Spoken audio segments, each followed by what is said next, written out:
Ndakuramukije nkuhakaze. Abana batatu bavukana bahitanywe n'isanganya ry'imodoka bashinguranywe iteka umunsi w'ejo haheze igenekerezo rya 12 Ruhuhuma 2024. Amarira n'agahinda kenshi nivyo vyaranga bitavye uwo mugirwa wo guherekeza irya nyuma abo bana kuri uwa 12 Ruhuhuma 2024. Bahitanywe n'isanganya ry'imodoka ryabaye ku mugoroba wo kuwa gatanu uheze igenekerezo ry'icenda Ruhuhuma 2024 mu gacimbiri Buhorana ku mutumba Kinyami bivuye ngo ku kaborerwe k'umushoferi yasanze izo nzirakarengane aho zihagarariye impande y'ibarabara azitwara ubuzima. Ni inkuru ibabaje, ni n'inkuru kandi iteye agashavu. Vyinshi kuri yo ni mukanyi mu buryo bw'idonido ntuje kure. Nayo kandi Intega Musanteri arakekwa ko yoba yaranyujije imfashanyo igenewe abahuye n'ikiza. Ku bw'amakuru dukura muri komine ya Ntega iri mu ntara ya Kirundo mu buraruko bw'u Burundi, urugo rwose rwategerezwa gutanga amafaranga 2,000 mu kigega ca komine. Ayo mafaranga yari ayo gufasha abononewe utwabo n'ikiza. Mugabo abanyagihugu bagiriza Musanteri ko atafashije umuntu n'umwe naho ayo mafaranga yegeranijwe. Abakozi ba komine bagenda ku nzu begeranya amafaranga. Abatoje 2,000 ku nzu yose. Badutegetse kuva mu mwaka uheze gutanga ayo mafaranga tuyaha abajejwe kwegeranya amafaranga muri komine. Ahandi ho bakatwima impapuro dukenera muri komine. Ivyo nivyo dukesha umunyagihugu wo muri zone ya Mugendo. Ayo mafaranga yegeranywa n'abakozi ba komine akaba asanzwe agenewe gufasha abasinzikajwe n'ikiza. Abanyagihugu rero barababajwe n'ukuntu Musanteri wa komine ya Ntega adafasha abayagenewe kandi bakenye. Vyinshi kuri no nkuru navyo ni mukanyi mu buryo bw'idonido ntuje kure. Nayo mu ntara ya Makamba karitiye Kigwati yaratewe n'umwuzurira abanyagihugu baratabaza. Abanyagihugu bo muri karitiye Kigwati ku mugwa mukuru w'intara ya Makamba iri mu bumanuko bw'u Burundi baratabaza ko amazu yabo ashobora gusiduka. Imifurege y'amakaritiye ahana imbibe nayo yarazivye. Amazi ava mu makaritiye yo mu buraruko bw'ico gisagara akaba yisesa mu mazu yo muri Kirwati. Karitiye Kirwati izwi kandi nka Makamba ya mbere irabangamiwe cane n'amazi kubw'abayibamwo. Vyinshi kuri no nkuru navyo ni mukanyi mu buryo bw'idonido ntuje kure. Nayo mu yandi makuru kandi muri Parisemu bagira bati hari abarundi bamwe babona ko iterambere ry'u Burundi ribakura amata mu kanwa. Umwimbu w'u Burundi wiyongereye ku bice 2% mu mwaka w'ibihumbi 2023 kandi uburimyi n'ubworozi bushobora kuzotuma umwimbu uduga kuri 4% uyu mwaka. Ivyo biri mu cegeranyo cakozwe n'ikigega mpuzamakungu FMI nk'uko vyashikirijwe na Faustin Ndikumana arongoye Parisemu kuri uwa 8 Ruhuhuma 2024. Abandanya amenyesha ko uwo mwimbu udashimishije kuko ibihugu vyo mu karere vyagwije umwimbu kuva ku bice 6% kuduga, kandi igisata c'uburimyi n'ubworozi kidashobora gushikana u Burundi kw'iterambere abarundi bipfuza na rirya kidashikana 40% vy'ivyoteza imbere igihugu. Aho ni mu gihe kandi ibiciro bimaze kuduga gushika kuri 20% bivuye kw'ibura ry'ibidandazwa vyankenerwa kw'isoko. Vyinshi kuri no nkuru navyo ni mukanyi mu buryo buramvuye ntuje kure. Ico utegerezwa gusa ni ukubandanya kumwe natwe. Nayo hanze y'imbibe z'igihugu c'u Burundi muri Repubulika Iharanira Demokarasi ya Kongo Igoma ndibugushikirize inkuru ivuga ko Jean Pierre Bemba ari Igoma gutera intege ingabo. Icegera c'umushikiranganji wa mbere wa Kongo hajejwe kwivuna abanzi w'igisirikare n'abahoze ku rugamba Jean Pierre Bemba Gombo yarashitse Igoma mu mugwa mukuru w'intara ya Nord Kivu kuwa gatanu uheze. Yakiriwe n'umusirikare arongoye iyo ntara General Peter Chirimwami nk'ubaherekejwe n'izindi ndongozi. Bemba yaje kugira ngo amenye uko umutekano wifashe mu gice c'ubuseruko bw'igihugu na cane mu materitwari ya Masisi ndetse na Nyiragongo. Agomba kandi gutera intege ingabo n'abanyagihugu ababwira ko leta ifise ugushaka kugarukana amahoro n'umutekano muri ako karere. Esayo gusa ayo hamwe n'ayandi ni mukanyi mu buryo buramvuye ntuje kure. Ico utegerezwa gusa ni ukubandanya kumwe natwe, ni ukumanuka munsi y'ino video hamugafywe n'imbere y'ijambo Isange TV haraba handitse ijambo sabone canke subscribe, urafyonda ko hama udushikirije intererano yawe yo kuja turakuronsa amakuru ibiganiro kumwe n'inkuru tubandanya gushikiriza.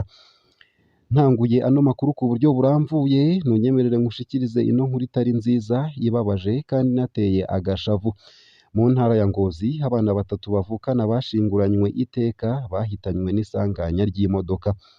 Amarira n'agahinda kenshi nivyo vyaranga bitavye uwo mugirwa wo guherekeza irya nyuma abo bana kuri uwu wa 12 Ruhuhuma 2024 bahitanywe n'isanganya ry'imodoka ryabaye ku mugoroba wo kuwa gatanu igenekerezo ry'icenda Ruhuhuma 2024 mu gacimbiri buhorana ku mutumba Kinyami bivuye ngo ku kaborerwe k'umushoferi yasanze izo nzirakarengane aho zihagarariye impande y'ibarabara azitwara ubuzima. Umwana agira kane w'uwo muryango nyene arwariye mu bitaro vya Ngozi kubera iryo sanganya nyene aho yababaye cane, ariko nubwo biruko Imana irakiza izomukiza mu kuyizera. Umuvyeyi w'izo nzirakarengane hasaba abasenga kubandanya babasengera kugira Imana ngo ibashoboze kwihangana kubera ivyababayeko hari ibintu biteye ubwoba. Birababaje biteye n'agahinda kubura abawe icarimwe kandi biranagoye kwakira. Imana ihoze umuryango wabuze. Nayo mu yandi makuru kandi muri komine Ntega Musitanteri arakekwa ko yoba yaranyuruje imfashanyo igenewe abahuye n'ibiza. Ku bw'amakuru dukura muri komine ya Ntega iri mu ntara ya Kirundo mu buraruko bw'u Burundi, urugo rwose rwategerezwa gutanga amafaranga 2,000 mu kigega ca komine. Ayo mafaranga yari ayo gufasha abononewe utwabo n'ikiza. Mugabo abanyagihugu bagiriza Musitanteri ko atafashije umuntu n'umwe naho ayo mafaranga yegeranijwe. Abakozi ba komine bagenda ku nzu begeranya amafaranga batoje 2,000 ku nzu yose. Badutegetse kuva mu mwaka uheze gutanga ayo mafaranga tuyaha abajejwe kwegeranya amafaranga muri komine, ahandi ho bakatwima impapuro dukenera muri komine. Ivyo nivyo dukesha umunyagihugu wo muri zone ya Mugendo. Ayo mafaranga yegeranywa n'abakozi ba komine akaba asanzwe agenewe gufasha abasinzikajwe n'ikiza. Abanyagihugu barababajwe n'ukuntu Musitanteri wa komine ya Ntega adafasha abayagenewe kandi bakenye. Ingo nyinshi zaramerewe nabi kubera imyuzure. Imirima myinshi y'umuceri yarononekaye mu mwonga w'Akanyaru. Nta muryango n'umwe waronse imfashanyo nk'uko vyavuzwe n'umunyagihugu twahuriye ku biro vya komine Ntega. Uko kandi niko vyagendeye ku bantu baguweko n'ibiti vy'amatara vya Regideso. Ku wa gatanu igenekerezo rya 2 Ruhuhuma inyuma y'umutaga ibiti vy'amatara vyari vyaraboze vyaraguye ku bantu bariko baritambukira banonora imitsi. Harakomeretse abantu benshi, bamwe bakaba bamerewe nabi. Dufise abantu benshi bakomeretse bari mu bitaro vyo mu Kirundo. Mugabo nta mfashanyo na ntoya yabonetse iva mu bajejwe intwaro mu gihe buri muhana watanga amafaranga 2,000. Uko akaba ari kuwundi muntu yavuze yidoga. Jean Pierre Mbanzabugabo Musitanteri wa komine ya Ntega ntitwashoboye kumuronka ngo agire ico ashikirije kuri ivyo yagirizwa. Mugabo amakuru dukesha umwe mu bajejwe intwaro yavyemeye abibajijwe n'uruganda rwacu. Nayo mu yandi makuru kandi womenya ko muri karitiye Kigwati yatewe n'umwuzure abanyagihugu bakaba bariko baratabaza. Ni mu ntara ya Makamba mu bumanuko bw'igihugu c'u Burundi. Abanyagihugu bo muri karitiye Kigwati ku mugwa mukuru w'intara ya Makamba mu bumanuko bw'u Burundi baratabaza ko amazu yabo ashobora gusiduka. Imifurege y'amakaritiye ahana imbibe nayo yarazivye. Amazi ava mu makaritiye yo mu bumanuko bw'ico gisagara hakaba yisesa mu mazu yo muri Kirwati. Karitiye Kigwati izwi kandi nka Makamba ya mbere irabangamiwe cane n'amazi kubw'abayibamwo. Muri iki gihe c'imvura twaratewe n'amazi hazanana mu makaritiye y'uburaruko bw'igisagara. Umufurege utwara amazi wararengewe n'amazi aca yisuka mu mazu yacu. Birateye ubwoba kuko akaba ariko abo banyagihugu bigana. Ingorane nuko imifurege yategerezwa gutwara ayo mazi yo mu makaritiye yo mu buraruko bw'igisagara yazivye kubw'ababibona. Amakaritiye ya Gitwa ndetse na Nyabaja arafise imifurege yayo, ariko iyo ntigikora kuko akaba ariko amasoko yacu agaragaza umwiheburo. Ayo masoko akaba avuga ko cane mu gihe imvura iguye ko dutegerezwa kurondera uko twegeranya utwo dutunze mu nzu. amazi vy'ukuri haragoye igihe yinjiye mu nzu. Abanyagihugu bo muri Kirwati basaba ko hoba umuti wihuta mu ntumbero yo gukiza amazu yabo. Ishirahamwe ryigenga rijejwe gukora amabarabara mu ntara ya Makamba ryarabaye rihagarika ibikorwa rivuga ko ryakorera guhomba mu gihe c'imvura. Amasoko mu gisata kijejwe gutunganya ibisagara akaba avuga ko iryo shirahamwe ryategerezwa gushiraho ayo mabuye mu mwaka w'ibihumbi bibiri na mirongo ibiri. Abanyagihugu bakaba bavuga ko badatahura igituma abajejwe intwaro badahatira iryo shirahamwe guheraheza ibikorwa. Nayo mu makuru ariko aravugwa hanze y'imbibe z'igihugu c'u Burundi nuko muri Repubulika Iharanira Demokarasi ya Kongo Igoma Jean Pierre Bemba arigoma gutera intege ingabo. Icegera c'umushikiranganji wa mbere wa Kongo hajejwe kwivuna abansi w'igisirikare n'abahoze ku rugamba Jean Pierre Bemba Gombo yarashitse Igoma mu mugwa mukuru w'intara ya Nord Kivu kuwa gatanu uheze. Yakiriwe n'umusirikare arongoye iyo ntara General Peter Chirimwami nk'ubaherekejwe n'izindi ndongozi.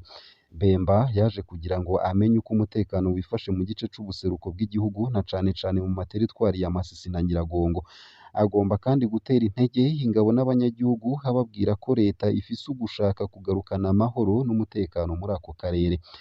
Imbere y'ibimenyeshamakuru Jean Pierre Bemba yarahumurije abanyagihugu.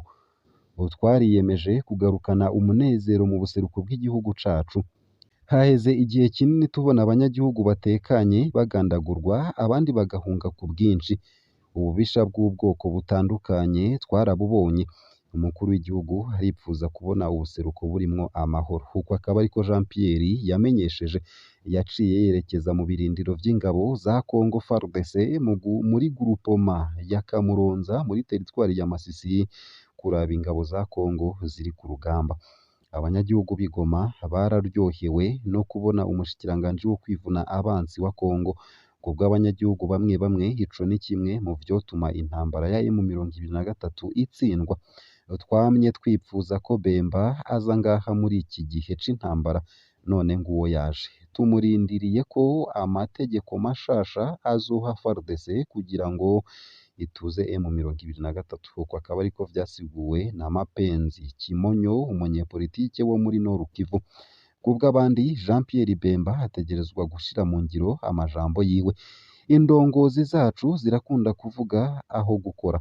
Itangazo rya nyuma rya Bemba ku ntumbero yo gutuza M23 iracari amajambo gusa.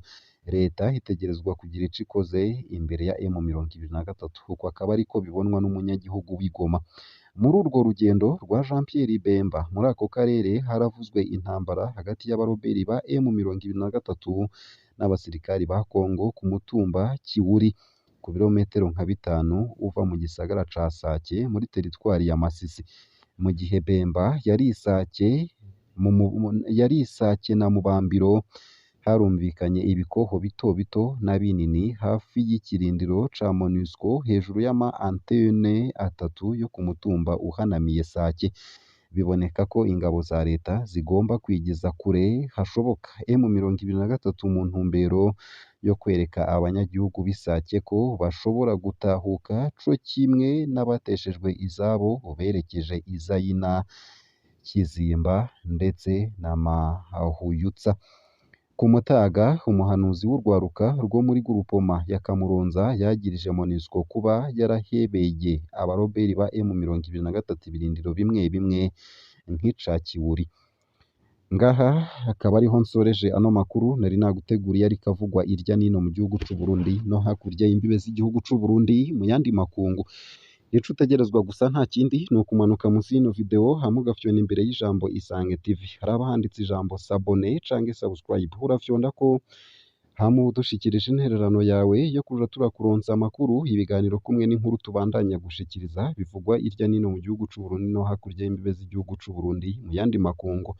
Ndakwipfurije kubandanya uraroranirwa no kugira ibihe vyiza ndetse n'umunsi mwiza.